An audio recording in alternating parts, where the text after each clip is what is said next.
What's going on, everybody? Joe Munoz here. One Step Prep. It's the number one, onestepprep.com. In this video, I want to talk to you about building value in your check ride so that little things that you screw up, and believe me, you will have screw ups. There's never a perfect sim session, never a perfect check ride. In fact, there's never a perfect flight. FAA actually says every flight averages 33 errors. Could be anything from a missed radio call to a mess up on a checklist that would warrant you restarting the checklist, anything like that. So I want to talk to you about that. Also, streaming this on this beautiful Saturday morning here from home using our webinar platform that we have been doing our virtual oral preps from. You've probably seen in the last few days, a couple videos come out whereby we were actually doing oral prep with our clients virtually. If you are interested in doing this, definitely reach out to us. And again, in the office, we have an HD camera, so the picture quality would actually be a lot better here. I'm just streaming it off my laptop. So, okay, nonetheless, let's get started with building value on your check ride. I'm going to share, I have a couple cool things I can do with this. I can share my screen. I can also share the whiteboard with you. So here's the whiteboard. Let me open this up.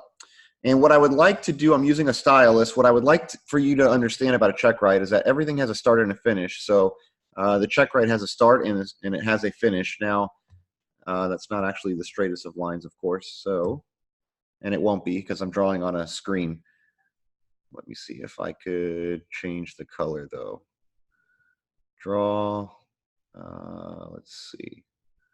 We'll do a thick line, and can I get it in black ideally? There we go. Okay, cool. So your check ride has a start and it has a finish, okay? And so just think about the start being here and the finish being here at the end. And now in between, there's certain things that need to be seen by the examiner, right? So we're gonna think of these things as check boxes. The practical test standards, PTS, says we need to see an abnormal start. We also need to see a normal taxi and takeoff. We do need to see some air work, steep turn stalls, and usual attitudes. We do need to see a non-precision approach. We do need to see a V1 cut. We do need to see a single engine, an engine relight in flight on a type ride is required.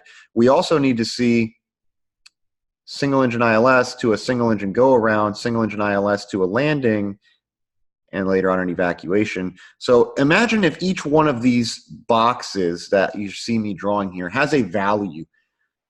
And if you performed everything perfectly, it would be 100%, right? You have 100% on your check ride if your abnormal start went perfectly, if your V1 cut went perfectly, etc. But of course they're not, right? So let's talk about now assigning a value to each box. So the first box I drew here was the abnormal start. And let's say the abnormal start is worth 5%. Okay, of the total 100% score potential outcome on your ride, right? And then let's say the next one over happened to be, I'm gonna make the line width a little bit smaller. Let's say the next box over, which was your normal takeoff, was another 5%, and your air work was 10%. And let's move down here to your V1 cut. Let's say your V1 cut, more heavily weighed, is 20%, and the engine relight, etc. So I think you get the point, right? So the bottom line is, look, as you progress through your ride, you're going to have parts in your ride that go better than others. Your abnormal start could go perfectly, but then maybe your steep turns don't go as well. And your steep turns may go perfectly, but then maybe your stall series doesn't go as well. And so the point, however, is since you know that each one of these boxes has a percentage value tied to it, and the likelihood of you getting a full value on all of them is slim to none, what we want to do is build value in between the boxes. Now, understand also, by the way, this timeline representation of a check ride, it doesn't work like this in that the examiner has a sheet of paper and they're checking off boxes and each one has a percentage value next to them. This is not how it works.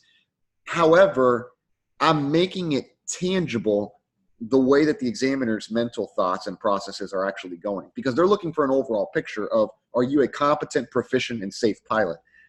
And how they're doing that is by evaluating and assessing each item and then tying it together in a whole picture. So by putting it in a timeline representation with boxes, I can make tangible the thought process and decision-making process of the examiner as to whether or not this is going to be a pass-fail outcome, right? So let's say your abnormal start doesn't go too well. I'll use the 7-3 NG as an example. Let's say you called for the wrong checklist. The checklist you should call for is the aborted engine start checklist, but let's say you call for the hot start checklist, which is non-existent. It doesn't really exist. So the examiner kind of is sitting there like, okay, well, we don't really have that checklist, brother. So you called for the wrong checklist. I would probably notate that if I was the examiner. Wrong checklist called for. But then all of a sudden, he hears you say something which goes to the effect of this. Kennedy ramp, I'll just use Kennedy. Kennedy ramp, trainer 1, experiencing a start problem. We need to hold position here in the alley. Is this okay? And you ask ramp control in Kennedy, or wherever you're at, if your current position is okay. Now, doing this in a simulator shows good situational awareness, because I can tell you in SimLand, it's hard to replicate the ATC environment. And if you can stay mindful of the fact that, you know, you're in an airplane, so to speak, on this Checkride. It's a level D sim. You're supposed to wear your shoulder harnesses. You're supposed to have your headset on. There is no fuel freeze. There is no ×2. It's an airplane as close as we can get it in a real airport. So if you can make a radio call that demos that you have good situational awareness, the examiner's thought process now goes from, hey, this pilot, yes, did experience or did call for the wrong checklist, rather. He called for the wrong checklist. In fact, he called for one that was non-existent, but he has good situational awareness because he even called ramp. So this value right here, I can't give you 5%, the full value. I'm going to, since you called for the wrong checklist, we'll make it 4%. But then you demonstrated good situational awareness, so I'll give you another 0.5%. So this box for you is going to be worth 4.5 because you've built value by demonstrating other things. Okay, so in between these boxes, let's see, green. In between these boxes, we're looking for value add opportunities. Okay, and what I'm talking about is, yes, each one of these boxes has, of course, a certain task, maneuver that needs to be completed. And in between completing them, I'm looking to earn some extra brownie points, if you will, some kudos, for everything from CRM, decision-making, situational awareness, airmanship, command ability, leadership, all these different things that are also weighed in the Checkride process. Okay, so let's move down to this one down here where I talked about the V1 cut. Okay, so you have an engine failure, and again, I'm going to use the 7.3 as an example. Classic or NG, doesn't matter. And there's a part on the checklist where it says choose one. APU is available for start or it's not available for start. Now, if the APU is available for start, at this point it says APU start. And of course, the APU start cycle can take anywhere of about 2 minutes in time to do so. So you wait the 2-minute period. The APU generator off bus blue light becomes illuminated. So it tells you, of course, the APU is available. Power quality is good. And now you connect the APU to the bus. Pilot monitoring specifically, because remember, pilot flying, you're just flying. So the PM, pilot monitoring, connects the generator to the bus. So what's going to happen is this, okay? Let me erase all this here for a minute. In the 737NG, likewise in the Classic, but we're going to use the NG because the electrical system's a little bit different. We've got transfer buses as opposed to generator buses. You have a, oh, let me get my pen back. There we go. You have an engine number 1. Sorry, my drawing isn't the best. Okay. You have an engine number 2, and then you have these transfer buses. This is transfer bus 1 and 2. This is engine 1 and 2, and this is transfer bus 1 and 2. Again, I'm writing with a stylus, so sorry if it's not too good. The autopilot selection is autopilot A and autopilot B. So let's go ahead and put the 2 command selections here. You have command A and command B. A and B, right? Okay.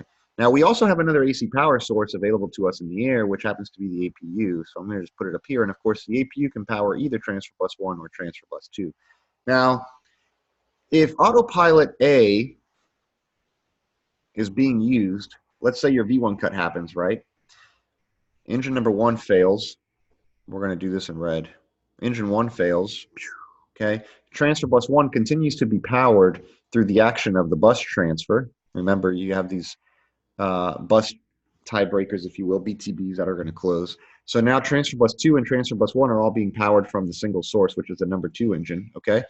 And you can still use autopilot A, which is likely because if you're the pilot flying in the left seat, PIC type rating, then you're probably going to put on command A on the autopilot panel on the MCP, right? Now, when you get to that part in the checklist where it says APU is available, choose one, APU is available for start, yes, you put it on, you start the APU, and then the next thing you know, it says one APU available, APU generator on bus. Well, the APU generator, the side that needs to go on the bus is the left side, because this transfer bus is being powered by a source that is not its normal source. Normal source would have been generator number 1 off of engine 1. It's now being powered by generator number 2. So we can't establish the APU to power this transfer bus. The issue is that when you do this like that, this transfer bus will now receive power, but it will experience a temporary interruption in power as a result of the transferring of the APU onto the bus as opposed to generator number 2 on the bus. So when you flip the switch on, APU picks it up, generator 2 lets it go, and there's a momentary power interruption which will disconnect your A autopilot. This is why I'm sure some of you that have been in the sims recently, you've seen this, and even if you haven't, you've probably experienced this. When you put a APU generator on the bus, it is quite common to have a momentary power interruption that causes the APU to disconnect, at which point the pilot flying is left there like, well, wait a minute, what just happened? And usually that goes one of two ways, depending on experience level. One, we start to deviate heading altitude and speed, or you understand what happened and you caught it and you just put the autopilot right back on, which is perfectly acceptable. Now, the reason I'm showing you all this is because why? Remember, I talked about building value, right? So remember, you have this line and it has a start and it has a finish and it has all these boxes, and we're trying to build value in between so that we can elevate our overall Checkride score. So we're trying to build value here, here, here, here, here. Well, let's say your V1 cut, for some reason, here, it didn't go so hot, man. Like, it went okay, but it wasn't perfect. You could have done better. It was always better for you in training, and now for whatever reason, Checkride day nerves got the best of you. It didn't come out good, right? That doesn't mean, you know, you can't redeem yourself by doing other things. Like, for example, here, when the pilot monitoring, if you listen closely to the checklist, and you should be, there's no silent checklist, and he says, choose one APU available for start, and then one available APU on the bus. If you were to say, stand by, and then transfer autopilot B, you do a transfer from A autopilot to B autopilot. You say stand by, you command the B autopilot now, and then you ask them to resume the checklist, and then they put the APU on the bus. The power interruption happens, but you're already on the opposite autopilot, so you never have an autopilot disconnect because you understood that a power interruption would have disconnected the A autopilot from the beginning. The examiner is now sitting there thinking, wow, man, this is good systems knowledge by this pilot. See, maybe your V1 cut didn't go too hot, but he has a good understanding of what's going on here. So we're going to build some value in between the events because you demoed good systems knowledge and good command ability, and having the pilot monitoring temporarily stop the checklist as you transferred and then resume. And so what I urge you to do is visualize in a tangible way. What does my Checkride look like? It has a start, it has a finish, it has boxes in between, and it has gaps. Each box, in between the boxes, there are these gaps, and those are opportunities for value add. They're value add opportunities for you to elevate your overall Checkride score. Remember, don't go in there, oh, I'm going to get 100%, because the reality of it is nobody does, including the examiners themselves. When they go do their Checkrides, I promise you, I have not seen anybody do a 100% perfect ride. So if you understand that, okay, I'm going to do my absolute best to get 100%, and in the process, if I do anything that maybe detracts some of my points to get there, I'm going to take advantage of these value add opportunities in between these boxes so that I can elevate my overall score and ultimately come out with a passing Checkride. I hope that helps you. By the way, this concept that you just heard me talk about, the overall scoring and everything, this has everything to do with, let me go back to this here. I'm going to share my screen with you for just a moment. On our website, onestepprep.com, if you go to the store and go to the playbook, type rating playbook to success, I'm going to get the bundle deal. Here we go, 79 bucks. In this playbook, I cover all these different things, techniques, and all this stuff, right? Well, one of the things I talk about in this playbook is exactly what we just went through, which is envisioning your Checkride as a line, and then understanding about the boxes and the value add opportunities in between. And just like this, there's other things I cover, particularly in the audio program. You notice here we got the little headphones going on because there is an audio version to this, and I expand quite a bit in the audio version because as I'm reading the book to you, other things just come to mind that maybe didn't come to me while I was writing it, but they certainly did in the moment of me reading it. And so I go outside the playbook, and I tell you when I'm going outside, I'm expanding a bit, and then we come back into it. So if you don't have this program, I encourage you to get it. There's a lot of great content in here, and I basically wrote it. It's a 60-page easy read after I saw a lot of common hiccups by pilots of all different experience levels, everywhere from 200 hours up to the 20,000-hour lunar landing pilot. Everybody's having similar hiccups, and so that's the reason that I went ahead and wrote this. Hey, that's the end of this recording. I hope you have found it helpful. I hope you have found some value in it. Please reach out to me if I can help you at One Step Prep. It's the number one, onestepprep.com. We want to work with you, whether it's in person, virtually, or online, and we truly hope that you give us that opportunity to do so.